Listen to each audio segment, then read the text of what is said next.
Ways to overcome adversity. I mean, this is a big topic when it comes to athletes and sports, and we all go through this as an athlete, or if it's a parent that's watching this, seeing your child going through some difficult or challenging times. It's part of sports, it's part of life, and there's obviously more effective ways in order to get through those moments more effectively. And I think from learning from my past, from things that worked well and what I would do differently, there's a few things that I would focus on definitely whenever you're in a challenging time or in a tournament, or performing on a particular weekend. You don't really feel great about what's been going on in the weeks leading up to that, or maybe a couple days up to that, or maybe you just played a game and didn't feel really good about your performance.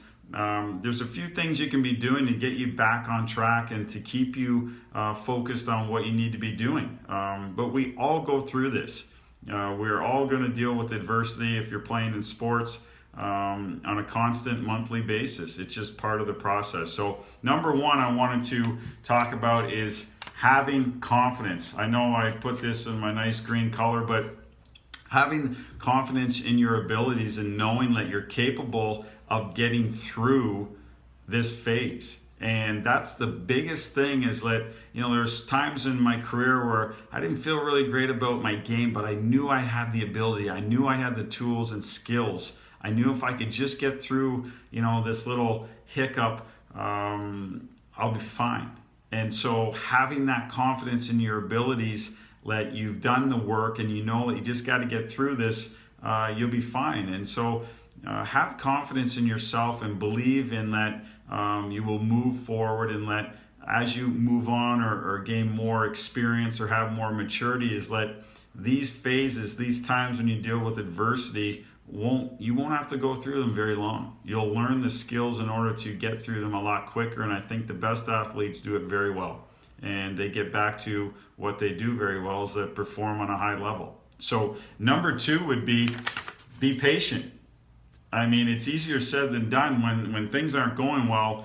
Yeah, Brandon, it's easier said, but you have to be patient with the process and to know that, this is a part of playing.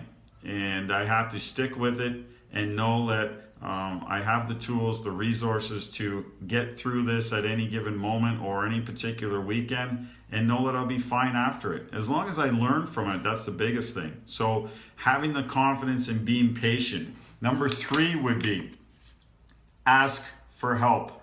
I say this all the time to my clients about communicating with your coach on a consistent basis. And the ones that do it consistently feel better about their game. And that's just the way it goes. I mean, too many times we all want to do things on our own and we feel we have the skills to do it, but you don't. You need to allow others to help you. And I want you to do that on a consistent basis, at least once a month. I recommend every 2 weeks, just to see where you're at and to get your coach's opinion on what they feel you need to be doing. It just reminds you and resets yourself to, hey, yeah, I got to get back to doing this. And maybe I got a little off focused here and started to doing things that maybe I felt were better for my game, when that's not what makes me or keeps me lined up in order to have success. And so asking for help, whether it's from a parent, whether it's from a peer or a coach, I highly recommend it, to remind you how good you are and to remind you what you're working towards.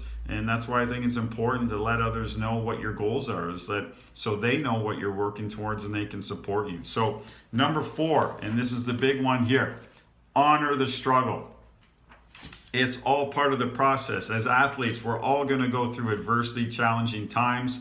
This is what makes us grow. This is what makes us become a better person, a better player, a better athlete in the future. You learn the skills to adapt and get through adversity, where you can become a complete player at higher levels. This is the key. Too many times parents and players are complaining about what they need to be doing or what they are currently doing, and that's just the way it goes. It's what you need or what's expected. And so you have to buy into the process and learn that that's just what you have to do, and put your time and effort and work into it. and be patient and have the confidence and know that you're capable of getting through any adversity at any time. And if you really get focused and really think about these 4 points that I mentioned, I think any player in any family, if you talk about these 4 points, your child is going to feel better about what they're doing on a more consistent basis, and to understand that, hey, it's coming. It's like waves. Adversity is coming in sports. It's one week might be great, one day might be great, but tomorrow the waves keep rolling in. And so you have to develop the skills in order to be able to handle what's coming, and definitely moving on to higher levels. I think that, adapting and dealing with adversity in order to handle what's going to be expected is definitely important.